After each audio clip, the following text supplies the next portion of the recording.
Bismillahirrahmanirrahim. Assalamualaikum warahmatullahi wabarakatuh. Perkenalkan, kami dari kelompok 2 pembelajaran IPS di SD kelas tinggi yang beranggotakan Anggraini Budiono, Devira Dwiyanti Nur Ajijah, Septiani Milenia, dan Fikan Hidayat. Dengan dosen pengampu Ibu Drahajah Tinrustini MPD dan Bapak Muhussein Arifin MPD.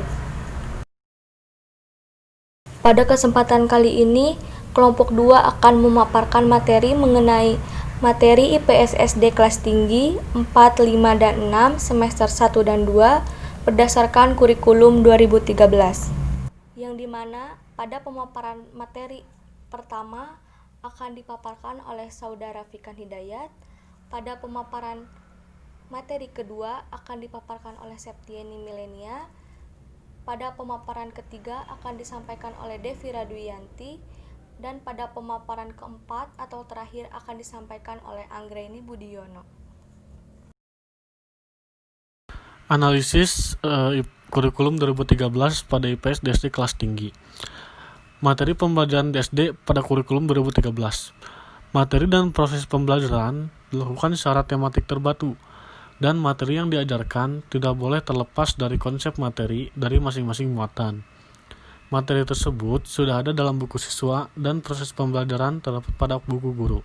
Yang kedua, dalam pelaksanaan pembelajaran tematik di sekolah dasar, terdapat perbedaan antara pelajaran kelas rendah dan kelas tinggi. Pada kelas rendah, IPS diintegrasikan ke dalam beberapa mata pelajaran, yaitu Bahasa Indonesia, PPKN, dan Matematika.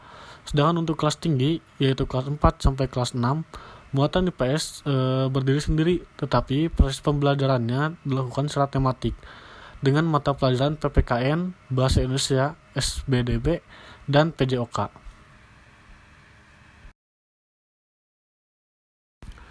IPS pada kurikulum 2013.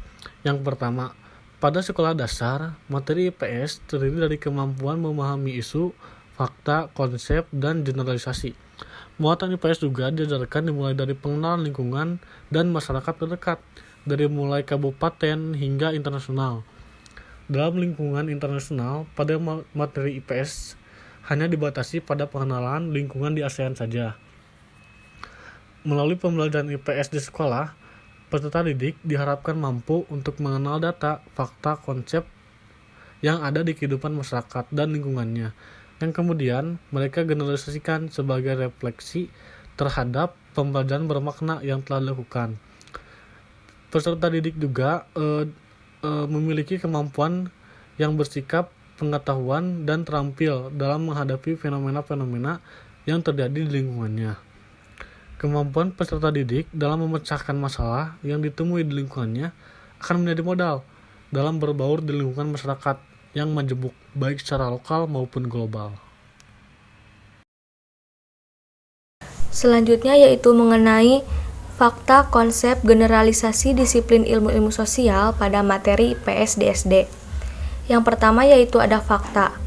Menurut Susanto 2016 menyatakan bahwa fakta adalah data yang spesifik tentang peristiwa, objek, orang, dan hal-hal yang terjadi. Fakta diperoleh oleh manusia melalui indera penglihatan dan pengamatan. Suatu disiplin ilmu tidak akan berkembang tanpa adanya fakta, karena pada kesimpulan awal dalam proses berpikir keilmuan adalah untuk menghasilkan fakta. Di dalam pembelajaran IPS, fakta merupakan salah satu bahan kajian yang sangat penting, karena dengan fakta peserta didik dapat menyimpulkan suatu kejadian atau peristiwa yang pernah terjadi dalam lingkungan sosial. Yang kedua yaitu ada konsep. Konsep adalah suatu ide yang menggambarkan hubungan antara dua atau lebih fakta, seperti konsep kebutuhan manusia yang berkaitan dengan berbagai hal, misalnya pakaian, makanan, keselamatan, pendidikan, cinta, dan harga diri. Konsep juga diartikan sebagai simbol atau ide yang diciptakan oleh siswa untuk memahami pengalaman yang terjadi berulang kali. Nah, pada suatu konsep memiliki bagian yang dinamakan atribut. Atribut adalah karakteristik atau ciri-ciri yang dimiliki oleh suatu konsep. Gabungan beberapa atribut merupakan suatu pembeda antara satu konsep dengan konsep lainnya yang disebut nilai atribut.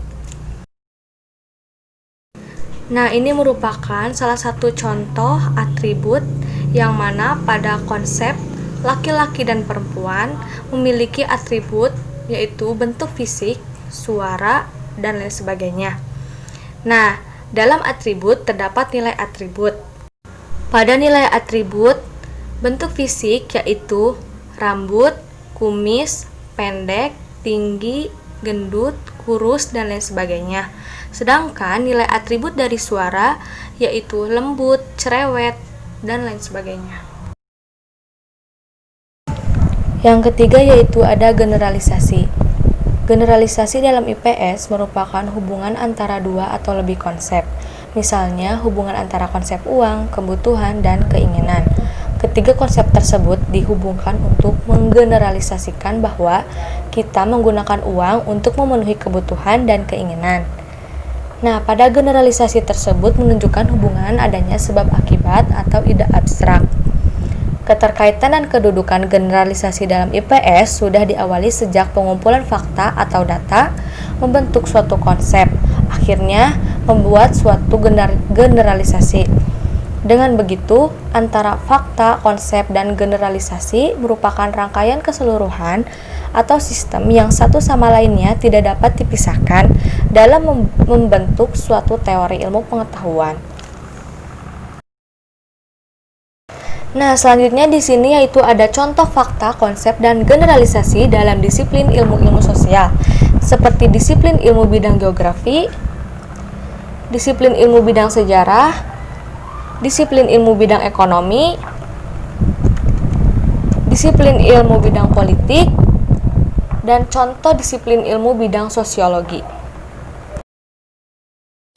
Yang selanjutnya adalah mengenai IPS sebagai ilmu-ilmu sosial terpadu atau terintegrasi pada materi IPS DSD.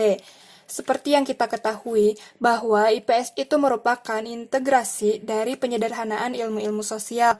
Sebagaimana yang dikemukakan oleh Weasley, IPS atau Social Study adalah Social Science Simplified for Pedagogical Purpose, yang artinya IPS merupakan penyederhanaan ilmu-ilmu sosial secara pedagogik dan psikologis dengan tujuan pendidikan. Jadi, ilmu-ilmu sosial yang terintegrasi dalam materi IPS DSD ini merupakan penyederhanaan, adaptasi, maupun penyesuaian dengan karakteristik siswa SD dan bertujuan untuk memberikan pengantar pendidikan agar peserta didik menjadi warga negara yang baik. Penyederhanaan ilmu-ilmu sosial, maksudnya bagaimana? Nah, menurut Nu'man Sumantri, penyederhanaan di sini mengandung arti yang pertama, menurunkan tingkat kesukaran ilmu-ilmu sosial yang biasanya dipelajari di pendidikan tinggi menjadi pelajaran yang sesuai dengan kematangan berpikir siswa sekolah dasar dan menengah. Yang kedua, mempertautkan dan memadukan bahan aneka cabang ilmu-ilmu sosial dan kehidupan masyarakat sehingga menjadi pelajaran yang mudah dicerna. Lalu kemudian, mengapa ilmu-ilmu sosial tersebut harus disederhanakan? Nah, apabila kita meninjau dari pengertian ilmu sosial itu sendiri, di sini Norma Mackenzie mengemukakan bahwa ilmu sosial adalah semua bidang ilmu yang berkenaan dengan manusia dalam konteks sosialnya. Atau dengan kata lain, semua bidang ilmu yang mempelajari manusia sebagai anggota masyarakat. Kita sebagai manusia tentunya menyadari bahwa hal-hal mengenai manusia dan kehidupannya sebagai anggota masyarakat itu sangat luas sekali, sehingga garapan ilmu sosial pun sebenarnya sangat luas. Maka, pembelajaran ilmu-ilmu sosial itu harus disesuaikan dengan jenjang pendidikannya. Nah, karena dalam hal ini akan disampaikan kepada siswa SD, maka ilmu-ilmu sosial tersebut pun harus diadaptasi, disederhanakan, dan diintegrasikan, disesuaikan dengan karakteristik siswa SD, terutama dari kemampuan berpikirnya yang masih bersifat holistik. Lalu dikaitkanlah dengan topik atau masalah sosial yang ada di lingkungan peserta didik, supaya pembelajaran lebih bermakna. Nah, dari sana bisa disimpulkan kalau ilmu sosial itu lebih menitik beratkan kepada teori dan konsep keilmuannya, sedangkan studi sosial atau IPS lebih menitik beratkan pada masalah-masalah yang dapat dibahas dengan meninjau berbagai sudut ilmu-ilmu sosial yang ada hubungannya satu sama lain. Maka dari itu, pembelajaran IPS itu sifatnya dinamis dan dapat berubah-ubah menyesuaikan dengan perkembangan zaman maupun lingkungan peserta didik. Lalu selanjutnya, pendekatan pembelajaran terpadu atau terintegrasi dalam IPS sering disebut juga dengan pendekatan interdisipliner. Pengembangan pembelajaran terpadu dalam hal ini dapat mengambil suatu topik dari suatu cabang ilmu tertentu, kemudian dilengkapi, dibahas, dan diperdalam dengan cabang-cabang ilmu yang lain. Topik atau tema dapat dikembangkan dari isu, peristiwa, atau permasalahan yang berkembang, sehingga bisa membentuk topik atau permasalahan yang dapat dilihat dan dipecahkan dari berbagai disiplin ilmu atau sudut pandang. Contohnya banjir, macet, atau pemukiman kumuh, potensi pariwisata, atau juga kondisi geografis, dan sebagainya yang dibahas dari berbagai disiplin ilmu sosial. Pembahasan selanjutnya adalah buku guru dan siswa sebagai penunjang pembelajaran. Pertama, buku guru. Buku guru adalah panduan bagi guru dalam melaksanakan pembelajaran di kelas. Buku guru berisi langkah-langkah pembelajaran yang didesain menggunakan pendekatan saintifik sesuai dengan tuntutan kurikulum 2013. Berikut merupakan fungsi dari adanya buku guru menurut Kemendikbud tahun 2014. Pertama, sebagai petunjuk penggunaan buku siswa. Kedua, sebagai acuan pembelajaran di kelas. Dan yang ketiga, penjelasan tentang metode dan pendekatan pembelajaran yang digunakan dalam proses pembelajaran. Yang kedua, terkait buku siswa. Buku siswa adalah buku yang diperuntukkan bagi siswa yang dipergunakan sebagai panduan aktivitas pembelajaran untuk memudahkan siswa dalam menguasai kompetensi tertentu. Buku siswa bukan sekedar bahan bacaan, tetapi juga digunakan untuk melaksanakan kegiatan-kegiatan dalam proses pembelajaran atau activity-based learning. Isinya dirancang dan dilengkapi dengan contoh-contoh lembar kegiatan dengan tujuan agar dapat terselenggaranya pembelajaran kontekstual. Artinya, siswa dapat mempelajari sesuatu yang relevan dengan kehidupan yang dialaminya. Berikut merupakan fungsi dari adanya buku siswa menurut Kemendikbud tahun 2014. Pertama, sebagai panduan bagi siswa dalam melaksanakan kegiatan pembelajaran. Yang kedua, sebagai penghubung antara guru, sekolah, dan orang tua. Yang ketiga, sebagai lembar kerja siswa. Yang keempat, hasil kerja siswa dapat dimanfaatkan dalam penilaian. Yang kelima, media komunikasi antara guru dan siswa. Dan yang terakhir, buku siswa dapat digunakan sebagai kenang-kenangan rekam jejak belajar siswa. Hal yang perlu diperhatikan terkait buku siswa dan buku guru adalah konteks kegiatan pembelajaran yang terdapat di dalam buku siswa maupun buku guru yang disusun secara general dan tidak disesuaikan dengan daerah tempat tinggal masing-masing siswa.